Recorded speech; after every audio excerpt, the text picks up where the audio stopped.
ഹരേ കൃഷ്ണ. ഹരേ കൃഷ്ണ മാതാജി. പ്രണാമം മാതാജി.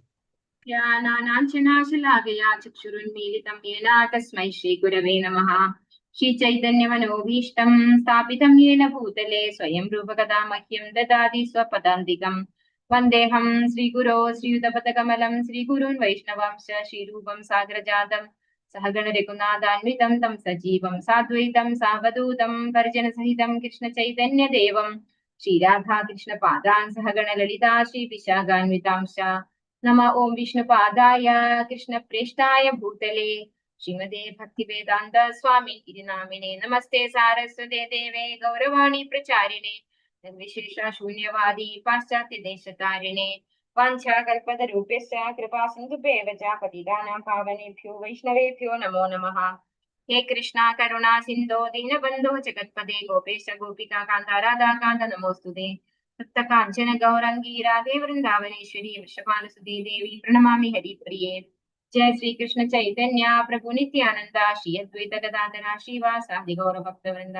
ഹരേ കൃഷ്ണ കൃഷ്ണ കൃഷ്ണ ഹരേ ഹരേ ഹരേ രാമ രാമ രാമ ഹരേ ഹരേ. ശ്രീ രാധാ ഗോവിന്ദ് മന്ദിർ ഇസ്കോൺ ബാംഗ്ലൂരിന്റെ ഷോർട്ട് ഭാഗവതം ക്ലാസ്സിലേക്ക് എല്ലാ ഭക്തന്മാർക്കും സ്വാഗതം. ഹരേ കൃഷ്ണ. ഹരേ കൃഷ്ണ. ഓം നമോ ഭഗവതേ വാസുദേവായ. ഓം നമോ ഭഗവതേ വാസുദേവായ. ഓം നമോ ഭഗവതേ വാസുദേവായ. നിഗമകൽപതരോർഗളിതം ഫലം ശുഗമുഖാദമൃതദ്രവ സംയുതം പിബത ഭാഗവതം രസമാലയം മുഹുരഹോ രസികാ ഭുവി ഭാവുകാഃ. നാരായണം നമസ്കൃത്യ നരം ചൈവ നരോത്തമം ദേവീം സരസ്വതീം വ്യാസം തതോ ജയമുദിരയേത്. നഷ്ടപ്രായേഷു അഭദ്രേഷു നിത്യം ഭാഗവത സേവയാ ഭഗവതി ഉത്തമ ശ്ലോകേ ഭക്തിർഭവതി നൈഷ്ഠികീം. കൃഷ്ണായ വാസുദേവായ ദേവകീ നന്ദനായ ച നന്ദഗോപകുമാരായ ഗോവിന്ദായ നമോ നമഃ. संगीन मद्गुरु मन महादन मनिष्ठा रगमत भाग्य मतानंदा नमोस्ते ग्रंथ श्रीमद् भागवतम की जय. श्री प्रभुपाद की जय. ശ്രീമദ് ഭാഗവതം സ്കന്ധം 1 അധ്യായം 1 ഋഷിമാരുടെ അന്വേഷണങ്ങൾ. ശ്ലോകം 2.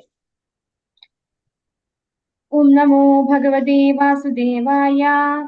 ധർമ്മക്രോഞ്ചിത കൈതഗോത്ര പരമോ നിർമത്സരാണാം സദാം വേദ്യം വാസ്തവമത്ര വസ്തു ശിവദം താപത്രയോന്മൂലനം.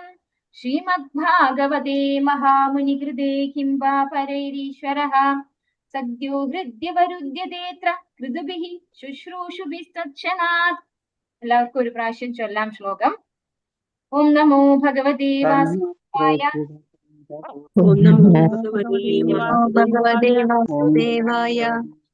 ധർമ്മപ്രോഞ്ചിത കൈതഗോത്ര പരമോ നിർമത്സരാണാം സദാം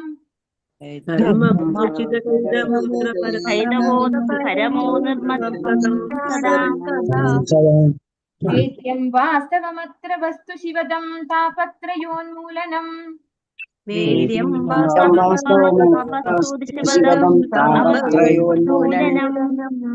ശ്രീമദ്ഭാഗവതേ മഹാമുനികൃതേ കിം വാ പരൈരീശ്വരഃ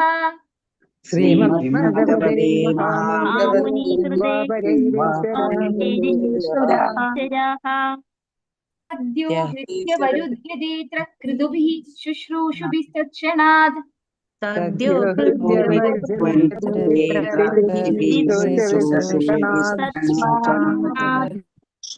ഹരേ കൃഷ്ണ. ഹരേ കൃഷ്ണ. പകുതിയാണ് വായിച്ചിട്ട് എത്തിയത് അല്ലെ. ഇവിടെ ലാസ്റ്റ് പാരഗ്രാഫാണ് നമ്മള് നോക്കുന്നുണ്ടായിരുന്നത്. നിരപേക്ഷ സത്യത്തിന്റെ നിർവ്യക്തിക ഭാവം ഏറ്റവും ഉന്നതമായതല്ല, അതിനുപരിയാണ് പരമാത്മാവ്.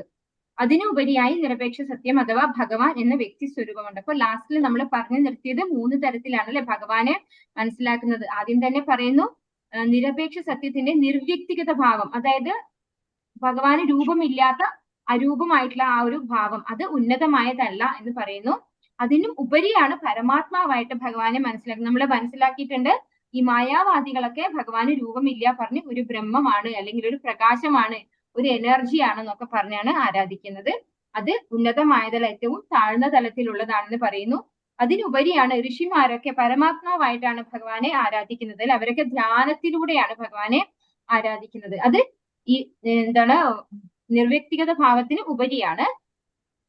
പിന്നെ അതിനുപരിയായി നിരപേക്ഷ സത്യം അഥവാ ഭഗവാൻ എന്ന വ്യക്തി സ്വരൂപമുണ്ട്. അപ്പൊ നിരപേക്ഷ സത്യം അഥവാ ഭഗവാൻ എന്ന ആ ഒരു ഭാവം അത് ഏറ്റവും ഉയർന്ന തലത്തിലുള്ളതാണ്. വ്യക്തി സ്വരൂപത്തിലുള്ള നിരപേക്ഷ സത്യത്തിന്റെ വൃത്താന്തമാണ് ശ്രീമദ് ഭാഗവതം പ്രദാനം ചെയ്യുന്നത്. അപ്പോ ഭഗവാൻ എന്ന ആ ഒരു തലത്തിലാണ് ശ്രീമദ് ഭാഗവതം നമുക്ക് പ്രദാനം ചെയ്തിട്ടുള്ളത്. നിർവ്യക്തിഗത സാഹിത്യത്തിനും വേദങ്ങളുടെ ജ്ഞാനകാണ്ഡ വിഭാഗങ്ങൾക്കും ഉപരിയാണ് ശ്രീമദ് ഭാഗവതം.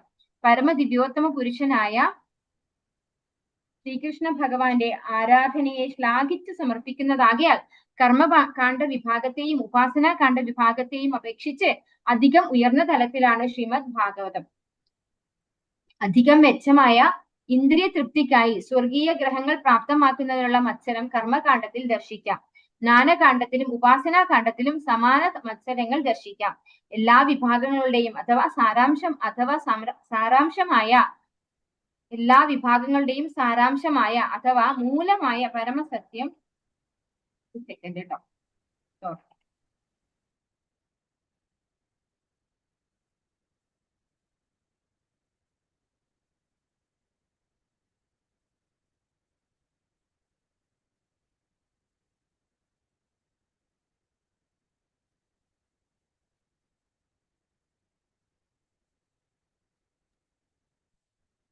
ഹരേ കൃഷ്ണ, സോറി.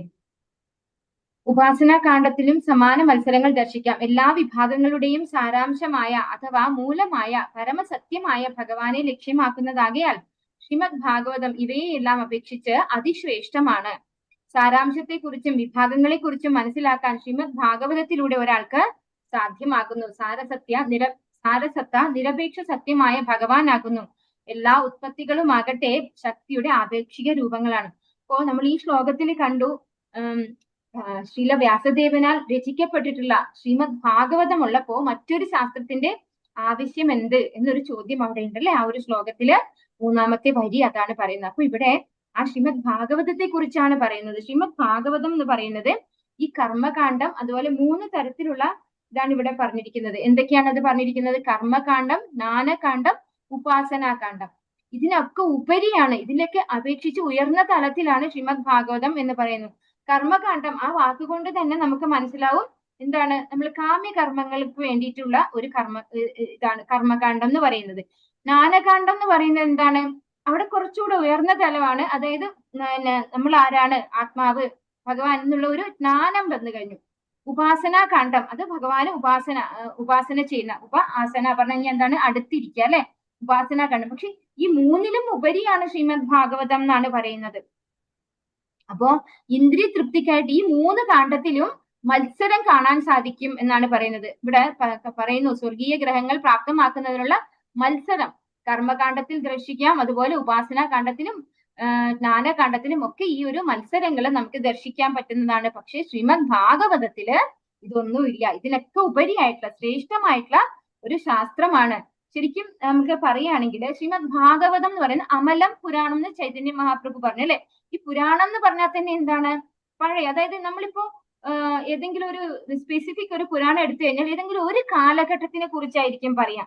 പക്ഷെ ശ്രീമദ് ഭാഗവതം എന്ന് പറയുന്നത് അങ്ങനെയല്ല. ഒരു ഇന്ന കാലഘട്ടം എന്ന് പറയാൻ പറ്റില്ല. ഭഗവാന്റെ ഭക്തന്മാരെ കുറിച്ചുള്ള ഒരുപാട് കാലഘട്ടങ്ങളെ കുറിച്ച് പറയുന്നുണ്ട്. അതായത് സത്യയുഗം, ത്രേതായുഗം, ദ്വാപരയുഗം, ഇങ്ങനെ പല പല യുഗങ്ങൾ വരുന്നുണ്ട്. അതും ഒരേ ചതുർയുഗത്തിലായിക്കൊള്ളണം എന്നില്ല. നമ്മൾ ഈ എല്ലാ അവതാരങ്ങളും പറയുന്നതും അതുപോലെ ഈ കഥകളൊക്കെ, അതായത് ഈ ഭാഗവതത്തിലുള്ള കഥാപാത്രങ്ങളൊക്കെ എല്ലാം ഈ ഒരു ചതുർയുഗത്തിൽ തന്നെ ആയിക്കൊള്ളണം എന്നില്ല. അങ്ങനെയൊന്നും അവിടെ പറയുന്നില്ല അല്ലെ. നമ്മൾ തന്നെ പഠിച്ചു, ഒരു ബ്രഹ്മാവിന്റെ ഒരു പകൽ എന്ന് പറയുന്നത് 1000 ചതുർയുഗമാണ് അല്ലെ. അപ്പോ അത്രമാത്രം നമുക്ക് എന്താണ് പറയാ, ലോങ് ഡിസ്റ്റൻസിലുള്ള കാര്യമായിരിക്കും ഈ പുരാണം എന്ന് പറയുന്നത്. അതുകൊണ്ട് തന്നെ അത് ജസ്റ്റ് എന്താ പറയാ, ഒരു സ്റ്റോറി അല്ല, എന്നാ ഒരു പുരാണമാണ് താനും.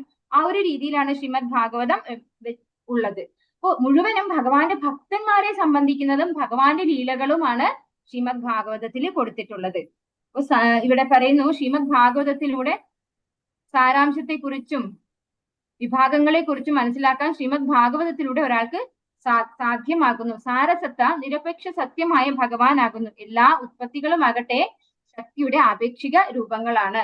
അപ്പോ പല പല ഉത്പത്തികൾ ഉണ്ടാവും അല്ലെ, അതൊക്കെ ഈ ഭഗവാന്റെ തന്നെ ആപേക്ഷിക രൂപങ്ങളാണ്.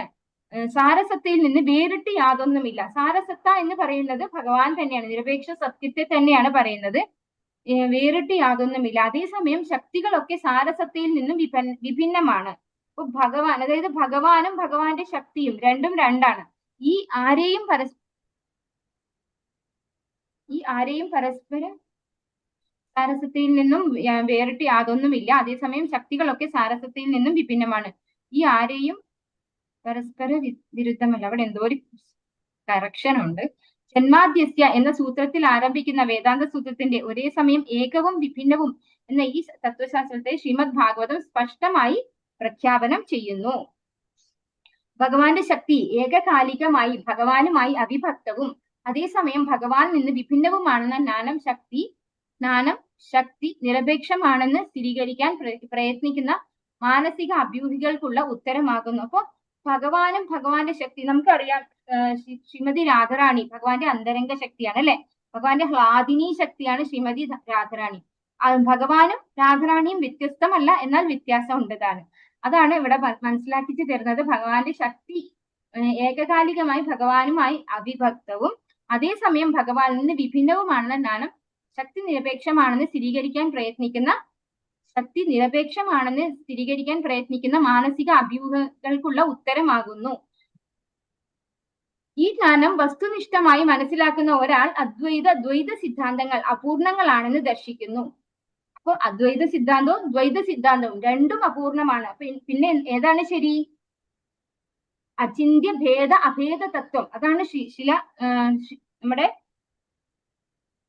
ചൈതന്യ മഹാപ്രഭു പറഞ്ഞു തരുന്നത്. അചിന്ത്യ ഭേദ അഭേദ തത്വം, ഒരേ സമയം ഭിന്നവുമാണ് എന്നാൽ അഭിന്നവുമാണ്. അങ്ങനെയാണ് നമുക്ക് മനസ്സിലാക്കിച്ചു തരുന്നത്. അപ്പൊ ഇത് രണ്ടും, അദ്വൈതവും ദ്വൈതവും രണ്ടും അപൂർണങ്ങളാണെന്ന് ദർശിക്കുന്നു. ഒരേ സമയം ഏകവും വിഭിന്നവുമാണെന്ന തത്വത്തിൽ അധിഷ്ഠിതമായ അതീന്ദ്രിയ അവബോധ വികസനം ഒരാളെ തൽക്ഷണം തന്നെ ത്രിവിധ ക്ലേശങ്ങളിൽ നിന്നും സ്വതന്ത്രമായ അവസ്ഥയിലേക്ക് നയിക്കുന്നു. ശരീരം, മനസ്സ് എന്നിവയിൽ നിന്നും മുഖാന്തരം ആവിർഭവിക്കുന്ന ക്ലേശങ്ങൾ, മറ്റ് ജീവസത്തകളാൽ അടിച്ചേൽപ്പിക്കപ്പെടുന്ന ക്ലേശങ്ങൾ, നിയന്ത്രണം അസാധ്യമായ പ്രകൃതി ദുരന്തങ്ങളാൽ ഉളവാകുന്ന ക്ലേശങ്ങൾ എന്നിവയാണ് ത്രിവിധ ക്ലേശങ്ങൾ. പരമപുരുഷനായ ഭഗവാനിൽ ഭക്തൻ ശരണം പ്രാപിക്കുന്നതിൽ നിന്നാണ് ഭാഗവത ആരംഭം. അപ്പോ ഇവിടെ എന്താണ് നമുക്ക് പറഞ്ഞു തരുന്നത്? നമുക്ക് ഇങ്ങനെയുള്ള അറിവ്, അതായത് ഈ ഒരേ സമയം ഭഗവാൻ ദ്വൈതവുമാണ് അദ്വൈതവുമാണ് അല്ലെ, അചിന്ത്യ ഭേദ അഭേദ തത്വം, ഈ രീതിയിലുള്ള തിരിച്ചറിവ് ഭാഗവതത്തിൽ മനസ്സിലാക്കല് നമ്മൾ ഈ 3 വിധം ക്ലേശങ്ങളിൽ നിന്നും മുക്തനാക്കുന്നു എന്നാണ് പറയുന്നത്. ഏതാണ് ആ 3 വിധം ക്ലേശങ്ങള്? ആദിദൈവികം, ആദിഭൗതികം, ആദി അധ്യാത്മികം. ആദിദൈവികം എന്ന് പറയുന്നത് പ്രകൃതി ദുരന്തങ്ങളാണെങ്കിൽ ആദി അധ്യാത്മികം എന്ന് പറയുന്നത് നമ്മളിപ്പോ ആരെങ്കിലും നമ്മളെ ചീത്ത പറഞ്ഞു അല്ലെങ്കിൽ ആരെങ്കിലും നമുക്ക് എന്തെങ്കിലും ഒരു ബുദ്ധിമുട്ട് തന്നു, അത് നമ്മൾ ചിന്തിച്ചുകൊണ്ടല്ലേ അവരെന്താ അങ്ങനെ പറഞ്ഞത്, എന്നെ എന്താ ഇങ്ങനെ പറഞ്ഞതെന്ന് പറഞ്ഞാൽ നമ്മൾ ചിന്തിച്ചുകൊണ്ട് നമ്മളെ മനസ്സ് നമുക്ക് തരുന്ന വേദനകൾ, അതാണ് ആദി ആധ്യാത്മികം എന്ന് പറയുന്നത്. പിന്നെ ആദി ഭൗതികം എന്ന് പറയുന്നത് മറ്റ് വ്യക്തികളിൽ നിന്ന് അല്ലെങ്കിൽ മറ്റ് മൃഗങ്ങൾ, മറ്റ് ജീവജാലങ്ങളിൽ നിന്ന് നമുക്കുണ്ടാകുന്ന ബുദ്ധിമുട്ടിനെയാണ് ആദി ഭൗതികം എന്ന് പറയുന്നത്.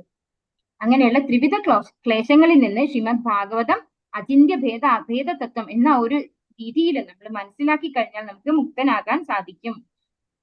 പരമപുരുഷനായ ഭഗവാനിൽ ഭക്തൻ ശരണം പ്രാപിക്കുന്നതിൽ നിന്നാണ് ഭാഗവതാരംഭം. ഇതെന്തുകൊണ്ടാ പറയുന്നേ?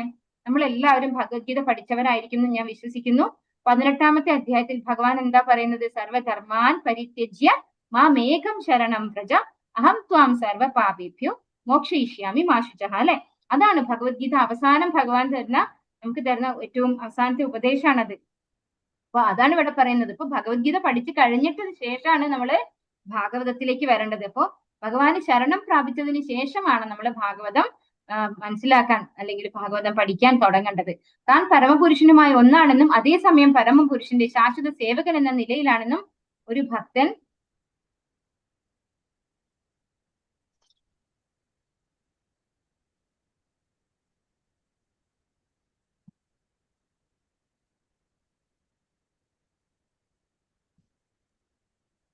മാതാജി, ഇതില് നമ്മളുടെ ഈശാവാസ്യോപനിഷത്തിലെ 5ാമത്തെ ശ്ലോകത്തിൽ ഇതാണോ പറയണത്? ഭഗവാൻ തന്നെയാണ് അത്, ഉള്ളിലും പുറത്തും ഭഗവാൻ തന്നെയാണ്, അതാണോ പറയണ?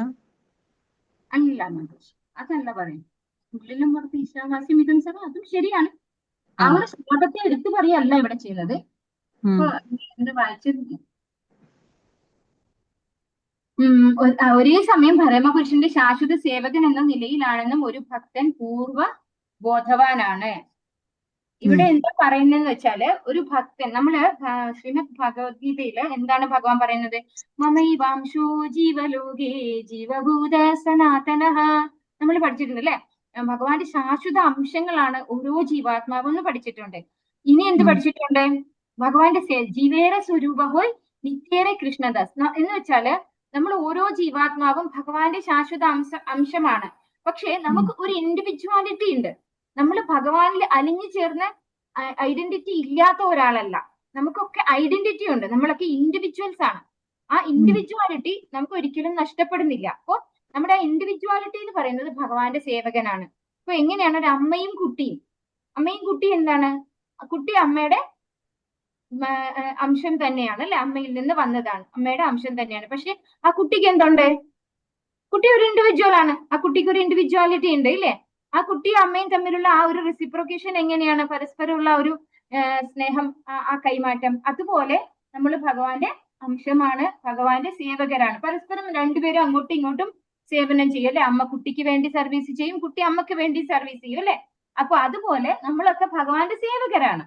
ഭഗവാൻ ആ ഒരു സേവനം നമ്മളെടുക്കുന്നത്, അതായത് നമ്മൾ സ്നേഹത്തോടു കൂടി ഭഗവാന് വേണ്ടി സേവനം ചെയ്യുമ്പോൾ ഭഗവാൻ നമുക്ക് തിരിച്ചും സേവനം ചെയ്യും. എക്സാമ്പിൾ പറയുകയാണെങ്കിൽ അർജുനന് വേണ്ടിയിട്ട് സാരഥിയായി ഭഗവാൻ അല്ലെ? അർജുനന്റെ തേരാളിയാണ്, ഡ്രൈവറാണ് ഭഗവാൻ.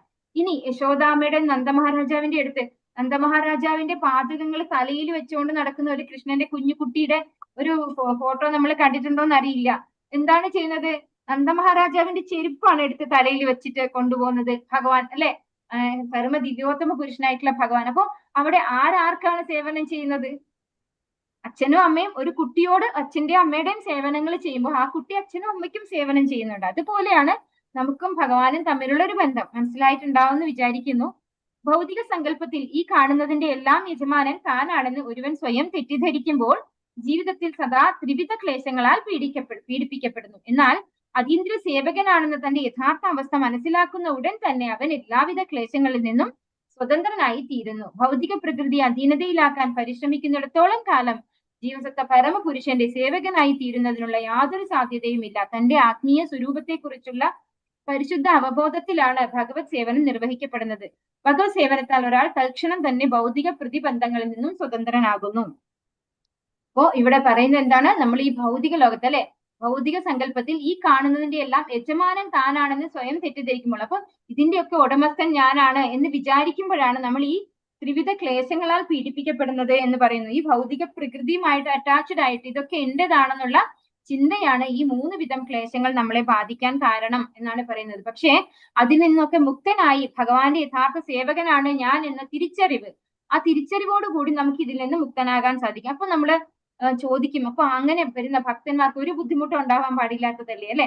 പക്ഷേ ശ്രീമദ് ഭഗവത്ഗീതയിൽ തന്നെ ഭഗവാൻ പറയുന്നുണ്ട്, ഇങ്ങനെ ഭഗവാന്റെ ഭക്തിയിലേക്ക് വരുന്നവർക്ക് എങ്ങനെ ഇതിൽ നിന്ന് പുറത്തു കടക്കാം, അതിനുള്ള ബുദ്ധിവിശേഷം ഭഗവാൻ നൽകും. അതായത് അവർക്ക് ബുദ്ധിമുട്ടുണ്ടാവില്ല എന്നല്ല, അവർക്ക് അതിനെയൊക്കെ ടോളറേറ്റ് ചെയ്യാനുള്ള ഒരു ടോളറൻസ് ആണ് ഏറ്റവും അധികം ഭഗവാൻ കൊടുക്കുന്നത്. നമുക്കിപ്പോ എന്തൊക്കെ ബുദ്ധിമുട്ട് വന്നാലും ഭഗവാൻ നമുക്കൊരു ബുദ്ധിമുട്ടും തരില്ല എന്ന് നമ്മൾ ആദ്യം തിരിച്ചറിയണം.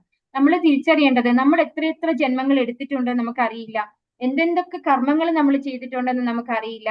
അപ്പൊ നമ്മൾക്ക് ആരെങ്കിലും ഒരു ബുദ്ധിമുട്ട് തരികയാണെങ്കിൽ അപ്പൊ ഒരു ഭക്തൻ വിചാരിക്കാം, ഇതുപോലൊരു ബുദ്ധിമുട്ട് ഞാൻ പൂർവ്വജന്മങ്ങളിൽ ആർക്കോ കൊടുത്തിട്ടുണ്ട്, അതാണ് ഇപ്പൊ എന്റെ നേരെ വരുന്നത്. അപ്പൊ ഇതിലും കൂടുതലാണ് ഞാൻ കൊടുത്തത്, പക്ഷെ ഞാനിപ്പോ ഭഗവാന്റെ സേവനത്തിൽ വന്നത് കൊണ്ട് അത് തുലവും കുറഞ്ഞു, ഒരുപാട് കുറച്ച ഭഗവാൻ എനിക്ക് തരുന്നത് എന്നുള്ള ഒരു തിരിച്ചറിവിലേക്കാണ് ഒരു ഭക്തനെ ഭഗവാൻ നയിക്കുന്നത്. ആ ഒരു ബുദ്ധിവിശേഷം ഭഗവാന്റെ ഭക്തന്മാർക്ക് കിട്ടുന്ന ഒരു ക്വാളിറ്റി തന്നെയാണ്. അപ്പൊ അങ്ങനെ ഓരോന്നിൽ നിന്നും ഇപ്പൊ ഭൗതികമായ പല പ്രശ്നങ്ങൾ നേരിട്ടാൽ പോലും അതിനെയൊക്കെ ഓവർകം ചെയ്യാനുള്ള ഒരു ഉറച്ച മനസ്സ്. ഇനി ഒരു വേള നമുക്ക് മരണം സംഭവിച്ചാല് ആ മരിക്കുന്ന സമയത്ത് എന്താ നമ്മൾ ചെയ്യേണ്ടത്?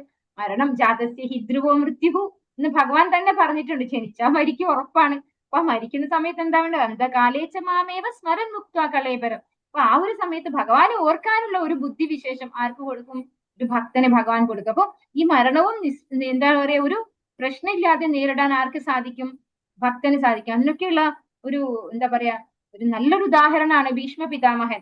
എന്തൊക്കെ സംഭവിച്ചിട്ട് ഒരു തരി പോലും ഭഗവാനിൽ നിന്ന് വിട്ടുപോയിട്ടില്ല ഭീഷ്മ പിതാമഹൻ. അതുപോലെ സദാ ഭഗവാന്റെ ഒരു പ്രിയ ഭക്തനായിരുന്നു ഭാഗവതോത്തമനായിട്ടുള്ള ഭീഷ്മ പിതാമഹൻ.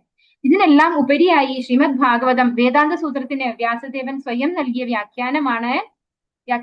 ശ്രീമദ് ഭാഗവതം വേദാന്ത സൂത്രത്തിന് വ്യാസദേവൻ സ്വയം നൽകിയ വ്യാഖ്യാനമാണ്. ശ്രീ നാരദ കൃപയാൽ ആത്മീയ ജീവിതത്തിന്റെ പരിപക്വ അവസ്ഥയിൽ വ്യാസദേവനാൽ രചിക്കപ്പെട്ടതാകുന്നു ശ്രീമദ് ഭാഗവതം.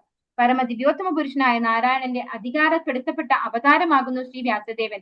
ആകയാൽ അദ്ദേഹത്തിന്റെ അധികാരം ചോദ്യം ചെയ്യപ്പെടേണ്ടതില്ല. മറ്റെല്ലാ വേദസാഹിത്യങ്ങളുടെയും രചയിതാവാണെങ്കിലും മറ്റെല്ലാത്തിനും ഉപരിയായി ശ്രീമദ് ഭാഗവത അഭ്യസനത്തിന് ശ്രീ വ്യാസദേവൻ ശുപാർശ ചെയ്യുന്നു.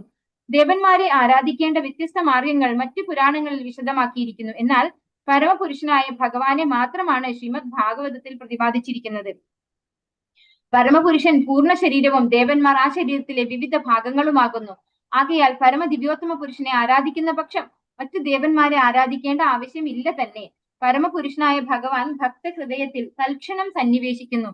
ശ്രീ ചൈതന്യ മഹാപ്രഭു ശ്രീമദ് ഭാഗവതത്തെ കുറ്റമറ്റ പുരാണമായും മറ്റുള്ള പുരാണങ്ങളിൽ നിന്നും തികച്ചും വിഭിന്നമായും പരാമർശിക്കുന്നു. ഇവിടെ ശ്രീമദ് ഭാഗവതത്തിന്റെ രചയിതാവായിട്ടുള്ള ശ്രീല വ്യാസദേവനെ കുറിച്ചും ശ്രീമദ് ഭാഗവതത്തിനെ കുറിച്ചും തന്നെയാണ് പറയുന്നത്. ശ്രീല വ്യാസദേവൻ സ്വയം ഭഗവാന്റെ അധികാരപ്പെടുത്തപ്പെട്ട അവതാരം, അതായത് ശക്തി ആവേശ അവതാരമാണ് വ്യാസദേവൻ കൃഷ്ണ ദ്വൈപായന വ്യാസൻ എന്നാണ് പറയുന്നത് അല്ലെ. അപ്പോ വ്യാസദേവൻ ഭഗവാന്റെ തന്നെ വിസ്തരണമാണ്. അങ്ങനെയുള്ള ഭഗവാൻ, അതായത് ഞാൻ നേരത്തെ ക്ലാസ്സിൽ ഞാൻ പറഞ്ഞു, ഭഗവാനെ കുറിച്ച് ഭഗവാന് മാത്രമേ പറയാൻ പറ്റൂ അല്ലെ. ഭഗവാനെ കുറിച്ച് എന്നെ കുറിച്ച് എനിക്ക് മാത്രമേ പറയാനാവുള്ളൂ, എനിക്ക് മാത്രമേ അറിയുള്ളൂ യഥാർത്ഥത്തിൽ ഞാൻ എന്താണെന്നത് പോലെ ഭഗവാനെ അറിയുന്ന ആരുമില്ല. ദേവന്മാരും ഋഷിമാരും ആർക്കും ഭഗവാനെ അറിയില്ല എന്ന് ഭഗവത്ഗീതയിൽ ഭഗവാൻ പറഞ്ഞു തരുന്നുണ്ട്. അപ്പൊ ഭഗവാനെ കുറിച്ച് അറിയാവുന്ന ഭഗവാൻ മാത്രമാണ്. അപ്പൊ ഭഗവാനെ കുറിച്ച് പറയാൻ ഭഗവാന്റെ തന്നെ അവതാരമായിട്ട് ശക്തി ആവേശ അവതാരമായിട്ടാണ് ശ്രീല വ്യാസദേവൻ വന്നിട്ടുള്ളത്. അതുകൊണ്ട് തന്നെ വ്യാസദേവനെ ചോദ്യം ചെയ്യേണ്ട ആവശ്യമില്ല എന്ന് പറയാണ്. അപ്പൊ ഭാഗവതത്തിൽ പറഞ്ഞിരിക്കുന്നത് മുഴുവൻ ഭഗവാനെ കുറിച്ചാണ്. പരമപുരുഷനായ ഭഗവാനെ മാത്രമാണ് ശ്രീമദ് ഭാഗവതത്തിൽ പ്രതിപാദിച്ചിരിക്കുന്നത്. അപ്പൊ ഇവിടെ പറയുന്നു ദേവതമാരും ദേവന്മാരും ഒക്കെ ഭഗവാന്റെ പാർട്ട് ആൻഡ് പാർസൽസ്, ശരീരത്തിന്റെ ഓരോ അവയവങ്ങൾ എന്ന പോലെയാണ് അവര്. അപ്പൊ ഭഗവാനെ ആരാധിച്ചു കഴിഞ്ഞാൽ അവരെ സ്പെഷ്യലായിട്ട് പ്രത്യേകിച്ചായിട്ട് നമ്മൾ ആരാധിക്കേണ്ടതിന്റെ ആവശ്യമില്ല എന്നാണ് പറയുന്നത്. ഇപ്പൊ നമുക്ക് നമ്മുടെ ഈ ഒരു ലോകത്തെ എല്ലാവരും അന്യദേവത ആരാധന ഉള്ളവരാണ് അല്ലെ. നമുക്കത് പൂർണ്ണമായിട്ട് ഇതാണോ സത്യം, ഇപ്പൊ ഇസ്കോണിൽ വന്ന് ഇവിടുന്ന് ഇങ്ങനെ പറഞ്ഞു, പക്ഷെ ഇതാണോ സത്യം എന്ന് കൺഫ്യൂഷനിൽ പലർക്കും ഉണ്ടാവും. അപ്പൊ നമുക്കത് തീരെ വിടാനും നമുക്ക് പറ്റില്ല. അപ്പൊ വ്യക്തമായിട്ട് നമ്മൾ മനസ്സിലാക്കേണ്ടത്, നമ്മൾ ഭഗവാന്റെ അംശമാണെന്ന് പറയുമ്പോൾ, ഭഗവാന്റെ പാർട്ട് ആൻഡ് പാർസൽസ് എന്ന് പറയുമ്പോൾ ഒരിക്കലും അവര് മോശപ്പെട്ടവരല്ല അല്ലെ. അവരും ബഹുമാനിക്കപ്പെടേണ്ടവർ തന്നെയാണ്. പക്ഷെ നമ്മൾ നമ്മുടെ ഭൗതികമായ ആഗ്രഹങ്ങളോട് കൂടി അവരെ സമീപിക്കേണ്ടതിന്റെ ആവശ്യമില്ല. നമ്മൾ എല്ലാം തരാൻ കഴിയുന്ന ഭഗവാൻ, പരമദിവ്യോത്തമ പുരുഷനായിട്ടുള്ള ഭഗവാൻ ശ്രീകൃഷ്ണൻ ഉണ്ട്. ആ കൃഷ്ണനോട് മാത്രം നമ്മൾ കമ്മ്യൂണിക്കേറ്റ് ചെയ്താൽ മതി. മറ്റു ദേവന്മാരെ ബഹുമാനിക്കണം. നമ്മൾ അഥവാ അങ്ങനെ അമ്പലത്തിൽ പോവുകയാണെങ്കിൽ തീർച്ചയായും നമ്മൾ വന്ദിക്കണം. വന്ദിച്ച് നമ്മൾ പ്രാർത്ഥിക്കേണ്ടത് എന്തായിരിക്കണം? ഭഗവാന്റെ ഭക്തി ചെയ്യാനുള്ള സാഹചര്യം ഒരുക്കി തരണേ, ഭഗവാന്റെ ഭക്തനാക്കണേ എന്നെ എന്നാണ് എല്ലാ ദേവി ദേവന്മാരോടും നമ്മൾ പ്രാർത്ഥിക്കേണ്ടത്. വേറെ ഒന്നും നമ്മൾ ആഗ്രഹിക്കേണ്ടതിന്റെയോ പ്രാർത്ഥിക്കേണ്ടതിന്റെയോ ആവശ്യമില്ല. പിന്നെ അതുപോലെ തന്നെ നമ്മളിപ്പോ ഭക്ഷണം കഴിക്കുമ്പോൾ നമ്മളെ വയറിലേക്കാണല്ലേ, നേരെ വായിലേക്ക് ഭക്ഷണം കൊടുക്കുന്ന വയറിലാണ് എത്തുന്നത്. നമ്മൾ കൈക്കോ കാലിനോ ഒന്ന് സ്പെഷ്യൽ ആയിട്ട് ഭക്ഷണം കൊടുക്കാറുണ്ടോ? പക്ഷെ കൈയും കാലും ഒക്കെ വണ്ണം വെക്കുന്നുണ്ട് അല്ലെ. ഭക്ഷണം നമ്മൾ വയറിലേക്ക് കൊടുക്കുമ്പോൾ തന്നെ നമ്മുടെ ശരീരത്തിലെ എല്ലാ ഭാഗങ്ങളും ഒരുപോലെ പുഷ്ടിപ്പെടുന്നുണ്ട്. അപ്പൊ അതുപോലെയാണ് ഭഗവാന് സേവനങ്ങൾ അർപ്പിച്ചു കഴിഞ്ഞാൽ ദേവന്മാരൊക്കെ സംതൃപ്തരാകും എന്നാണ് പറഞ്ഞു തരുന്നത്. ഈ അതീന്ദ്രിയ സന്ദേശം സ്വീകരിക്കുന്നതിന് ഉചിതമായ മാർഗം സവിനയമായ ശ്രവണമാണ്. ഈ അതീന്ദ്രിയ സന്ദേശത്തെ സാക്ഷാത്കരിക്കുന്നതിനെ വെല്ലുവിളിക്കുന്ന മനോഭാവം സഹായകമല്ല. ഉചിതമായ മാർഗനിർദ്ദേശത്തിന് ശുശ്രൂഷു എന്ന സവിശേഷ പദം ഇവിടെ ഉപയോഗിച്ചിരിക്കുന്നു. ഒരാൾ ഈ അതീന്ദ്രിയ സന്ദേശ ശ്രവണത്തിന് വ്യഗ്രതയുള്ളവനാകണം. ആത്മാർത്ഥമായ ശ്രവണ വാഞ്ചയാണ് പ്രഥമ യോഗ്യത. ഇത് വളരെ ഇമ്പോർട്ടന്റ് ആയിട്ടുള്ള ഒരു പാരഗ്രാഫാണ്. ഇവിടെ എന്താ പറയുന്നത്? ഈ അതീന്ദ്രിയ സന്ദേശം സ്വീകരിക്കുന്നതിന് ഉചിതമായ മാർഗം സവിനയമായ ശ്രവണമാണ്. നമ്മൾ വളരെ വിനയത്തോടു കൂടി ശ്രവിക്കുകയാണ് വേണ്ടത്. ഒരിക്കലും ചോദ്യം ചെയ്യുന്ന, വെല്ലുവിളിക്കുന്ന മനോഭാവത്തോടു കൂടി ഇതിനെ സമീപിച്ചാൽ നമുക്കിത് മനസ്സിലാക്കാൻ സാധിക്കില്ല. അതൊരു ഉചിതമായ മാർഗമല്ല എന്നാണ് പറയുന്നത്. ശുശ്രൂഷു എന്ന പദം ഉപയോഗിച്ചിരിക്കുന്നത് എന്താണ്? അതീന്ദ്രിയ സന്ദേശ ശ്രവണത്തിന് വ്യഗ്രതയുള്ള, ആഗ്രഹമുള്ള ആളായിരിക്കണം എന്ന്. അതായത് നമ്മുടെ പ്രഥമമായിട്ടുള്ള യോഗ്യത പറയുന്നത് നമുക്ക് അതിനുള്ള ആഗ്രഹം വേണം, ഭഗവാനെ കുറിച്ച് കേൾക്കാനും ആത്മാർത്ഥമായിട്ടുള്ള ആഗ്രഹം അതാണ് പ്രഥമമായിട്ടുള്ള യോഗ്യത. അങ്ങനെ ശ്രവിച്ചുകൊണ്ടാണ് നമ്മൾ ശ്രീമദ് ഭാഗവതം മനസ്സിലാക്കാൻ, വിനയമായ ശ്രവണം അതാണ് ഇവിടെ പറയുന്നത്. ശ്രീമദ് ഭാഗവത ശ്രവണത്തിന് അല്പഭാഗ്യവാന്മാരായവർക്ക് താല്പര്യം ഉണ്ടാവില്ല. പ്രക്രിയ വളരെ സരളമെങ്കിലും പ്രയോഗം കഠിനമാണ്. നിർഭാഗ്യവാന്മാരായ ജനങ്ങൾ വ്യർത്ഥമായ സാമൂഹ്യ രാഷ്ട്രീയ സംഭാഷണങ്ങൾ ശ്രവിക്കുന്നതിന് വേണ്ടുവോളം സമയം കണ്ടെത്തുന്നു. എന്നാൽ ശ്രീമദ് ഭാഗവത ശ്രവണത്തിനായി ഭക്തരുടെ സമ്മേളനത്തിൽ പങ്കെടുക്കാൻ ക്ഷണിക്കുകയാണെങ്കിൽ അവർ ഉടനെ വൈമനസ്യം കാട്ടുന്നു. ചിലപ്പോഴൊക്കെ ഭാഗവത പാരായണം ജീവിത വൃത്തിയായി സ്വീകരിച്ചവർ ബാഹ്യദൃഷ്ട്യ ലൈംഗിക സാഹിത്യം എന്ന് വ്യാഖ്യാനിക്കപ്പെടുന്ന പരമപുരുഷന്റെ ഭഗവാന്റെ ലീലകളുടെ രാസലീല രഹസ്യ വിഷയങ്ങളിൽ തൽക്ഷണം നിമജ്ജരാകുന്നു. ആരംഭം മുതൽ ശ്രദ്ധിക്കേണ്ടുന്ന ഗ്രന്ഥമാണ് ശ്രീമദ് ഭാഗവതം. ശ്രീമദ് ഭാഗവത സ്വാംശീകരണത്തിന് യോഗ്യരായവരെ ഈ ശ്ലോകത്തിൽ ഇപ്രകാരം പ്രസ്താവിച്ചിരിക്കുന്നു. അനേക ധർമ്മ കർമ്മങ്ങൾക്ക് ശേഷം മാത്രമാണ് ഒരാൾ ഭാഗവത ശ്രവണത്തിന് യോഗ്യനായി തീരുന്നത്. ശ്രീമദ് ഭാഗവത ശ്രവണത്തിലൂടെ പരമദിവ്യോത്തമ പുരുഷനെ പ്രത്യക്ഷമായി സാക്ഷാത്കരിക്കാമെന്ന് വിചാരശീലനായ കാര്യകാര്യ വിവേചന ശേഷിയുള്ള ബുദ്ധിമാനായ വ്യക്തിക്ക് മഹാമുനി വ്യാസദേവൻ ഉറപ്പു നൽകുന്നു. വേദങ്ങളിൽ പരാമർശിച്ചിരിക്കുന്ന സാക്ഷാത്കാരത്തിനുള്ള വ്യത്യസ്തങ്ങളായ ഘട്ടങ്ങളിൽ കൂടി കടന്നു പോകാതെ തന്നെ ഈ സന്ദേശ സ്വീകരണത്തിന് സമ്മതിക്കുന്ന ഒരാൾ പരമഹംസ നിലയിലേക്ക് ആരോഹണം ചെയ്യപ്പെടുന്നു. അപ്പോൾ ഇവിടെ എന്താ പറയുന്നത്? ശ്രീമദ് ഭാഗവത ശ്രവണത്തിന് അല്പഭാഗ്യവാന്മാർക്ക് അല്ലെ, അതായത് ഭാഗ്യമില്ലാത്ത ആളുകൾക്ക് താല്പര്യം ഉണ്ടാവില്ല എന്നാണ് പറയുന്നത്. ആരാണ് ഈ ഭാഗ്യമില്ലാത്ത ആളുകള്? ഈ ഭൗതികമായിട്ടുള്ള ആഗ്രഹങ്ങളും ഈ ഭൗതികമായിട്ടുള്ള എന്താ പറയാ ആ ഒരു ജീവിതത്തോട് വല്ലാത്തൊരു ആസക്തി അല്ലെ. നമ്മള് ഭഗവത്ഗീതയിൽ പറയും ഭോഗൈശ്വര്യ പ്രസക്താനാം ദയാപഹൃത ചേതസാം വ്യവസായാത്മിക ബുദ്ധി സമാധൗന വിധീയതേ. അങ്ങനെയുള്ളവർക്ക്, അതായത് ഈ ഒരു ഭൗതികമായ ഐശ്വര്യങ്ങളിൽ താല്പര്യരായിട്ടുള്ളവരും അതിൽ അമിതമായിട്ട് ആസക്തരായിട്ട് അങ്ങനെ ജീവിച്ചു പോകുന്ന ആളുകൾക്കും ഭഗവാനെ കുറിച്ച് അറിയാനുള്ള ഒരു ഭാഗ്യം ഉണ്ടാവില്ല അല്ലെ. അപ്പൊ ഭാഗ്യവാന്മാരായിട്ടുള്ളവർക്ക് ഭാഗവത ശ്രവണത്തിന് താല്പര്യം ഉണ്ടാവില്ല. വളരെ സരളമെങ്കിലും പ്രയോഗം കഠിനമാണ്. വളരെ സരളമാണ് ശ്രീമദ് ഭാഗവതം. പക്ഷെ എന്താണ് പ്രയോഗം കഠിനമാണെന്ന് എന്തുകൊണ്ടാ പറയുന്നത്? നമ്മൾക്ക് ഈ ഭൗതികമായിട്ടുള്ള കാര്യങ്ങളല്ല ഇതിനകത്ത് ഒന്നും പറയുന്നത്. ഭാഗ്യവാന്മാരായ ജനങ്ങൾ വ്യർത്ഥമായ സാമൂഹ്യ രാഷ്ട്രീയ സംഭാഷണങ്ങൾ ശ്രവിക്കുന്നതിന് സമയം കണ്ടെത്തുന്നു അല്ലെ. നമ്മള് TV ഓൺ ആക്കിയാൽ ന്യൂസ് കേൾക്കാൻ ഭയങ്കര ഇഷ്ടമാണ്. അങ്ങനെയുള്ള ആളുകൾക്ക് എന്താ ആഗ്രഹമില്ല? ഭാഗവതം ഒന്നും കേൾക്കാൻ താല്പര്യം ഉണ്ടാവില്ല. അങ്ങനെയുള്ള കാര്യങ്ങൾ പറഞ്ഞാൽ തന്നെ അവരെന്താ പറയാ, എനിക്ക് ഇപ്പൊ സമയമില്ല, ഇപ്പൊ എനിക്ക് അതിനൊന്നുള്ള ടൈം ആയിട്ടില്ല അല്ലെ, എനിക്ക് അത്ര പ്രായമായിട്ടില്ല എന്ന് പറയും. എത്ര പ്രായമായാലും അവര് പറയും അതാണ്, എനിക്ക് ഇപ്പോഴും അത്ര പ്രായമൊന്നും ആയിട്ടില്ല, അതുകൊണ്ട് എനിക്കിപ്പോ അതിന്റെ ഒന്നും ആവശ്യമില്ല എന്നാണ് പറയാ. പിന്നെ ചില ആളുകളുടെ കാര്യമാണ് ഇവിടെ പറയുന്നത്. ചില ആളുകൾ എന്താണ് ബാഹ്യദൃഷ്ട്യ ലൈംഗിക സാഹിത്യമാണെന്ന് വ്യാഖ്യാനിക്കപ്പെടുന്നു ഭഗവാന്റെ രാസലീല. അതായത് ഭഗവാന്റെ രാസലീല എന്ന് പറഞ്ഞാൽ ഗോപികമാരോടൊത്തുള്ള ലീലയാണ്. അപ്പൊ അത് അവർ ആ ഒരു രീതിയിൽ, കാരണം എന്തുകൊണ്ടാണ്? അവർക്ക് അറിയില്ല ആരാണ് ഭഗവാൻ, അവർക്ക് അറിയില്ല. അപ്പൊ നമ്മൾ ഈ ഒരു നമ്മുടെ ഒരു ഇതില് നമ്മൾ ഇങ്ങനെയാണ് അതിനെ കാണുന്നത്, അതുകൊണ്ട് ഭഗവാന്റെതും അത് നമ്മൾ അങ്ങനെയാണ് കാണുക, അത് അങ്ങനെ മതി എന്നുള്ളൊരു രീതിയാണ് അവരെടുക്കുക അല്ലെ. അപ്പൊ അവർ നേരിട്ട് രാസലീല പോലെയുള്ള വിഷയങ്ങളെ കുറിച്ച് സംസാരിക്കുന്നു, അതിലേക്ക് കടക്കുന്നു. അത് ഒരു തെറ്റായ പ്രവണതയാണ്. അവര് യോഗ്യത ഇല്ലാത്തവരാണെന്നാണ് ഇവിടെ പറയുന്നത്. അതിന് യോഗ്യത എന്താ ഇവിടെ പറയുന്നത്? ശ്രീമദ് ഭാഗവതം ആരംഭം മുതൽ നമ്മൾ പഠിക്കണം. എന്നിട്ട് നമ്മൾ യോഗ്യതയോട് കൂടി വേണം 10ാമത്തെ സ്കന്ധത്തിലേക്ക് കടക്കാനായിട്ട്. നേരിട്ട് 10ാമത്തെ സ്കന്ധത്തിൽ മുഴുവൻ ഭഗവാന്റെ അതീന്ദ്രിയ ലീലകളാണ്, ഭഗവാന്റെ വൃന്ദാവന ലീലകളും അതുപോലെ ഭഗവാന്റെ അവതാര ലീലകളുമാണ് ശ്രീമദ് ഭാഗവതത്തിൽ 10ാമത്തെ സ്കന്ധത്തിൽ. അതിലേക്ക് നമ്മൾ കടക്കണമെങ്കിൽ നമ്മൾ ആദ്യം യോഗ്യരാവണം.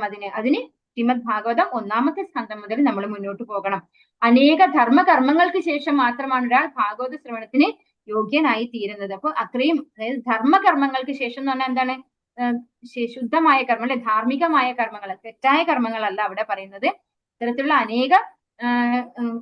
അനേകം ധർമ്മകർമ്മങ്ങൾക്ക് ശേഷം അത്രയും പുണ്യം കിട്ടിയിട്ടാണ് ഒരാള് ഭാഗവത ശ്രവണത്തിന് യോഗ്യനായി തീരുന്നത്. ശ്രീമദ് ഭാഗവത ശ്രവണത്തിലൂടെ പരമദിവ്യോത്തമ പുരുഷനെ പ്രത്യക്ഷമായി സാക്ഷാത്കരിക്കാമെന്ന് വിചാരശീലനായ കാര്യകാര്യ വിവേചന ശേഷിയുള്ള ബുദ്ധിമാനായ വ്യക്തിക്ക് മഹാമുനി വേദവ്യാസൻ ഉറപ്പു നൽകുന്നു. അതാണ് അവസാനത്തെ വരിയിൽ സദ്യോ ഹൃദ്യ വരുദ്യ ഹൃദുഭിഹി ശുശ്രൂഷുഭി തക്ഷണാത് എന്ന് പറയുന്ന ആ വരിയാണ് ഇവിടെ പറയുന്നത്.